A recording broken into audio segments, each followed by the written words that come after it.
Chào các bạn. Cho nên là dầu nhớt xe máy thì sao?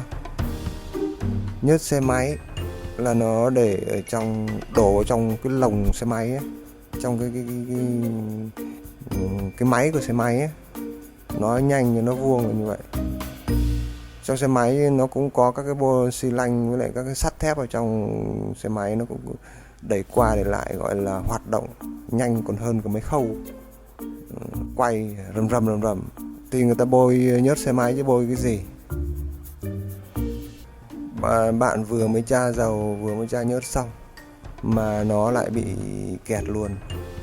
Nguyên nhân thứ nhất là do cái trục của bạn nó bị mòn, bạc của bạn nó bị mòn, quá mòn, bị nhám, bị mòn, quá mòn thì nóng, gây lên quay ma sát mạnh, gây lên nóng thì khiến cho cái trục và cái bạc nó nở ra.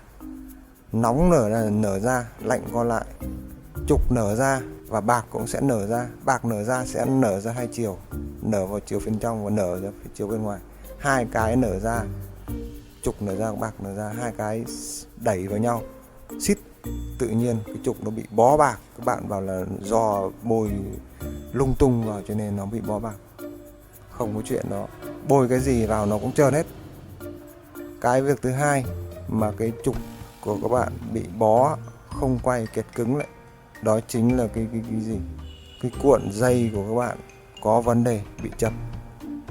Nó bị chập không hẳn là nó không quay, nó bị chập một, gọi là vài búi dây, người ta gọi là vài trăm vòng dây chẳng hạn. Có thể nó vẫn quay bình thường, không phát hiện ra được, nó quay chậm hơn một chút, nhưng mà nó chập rồi thì sinh ra nó nóng.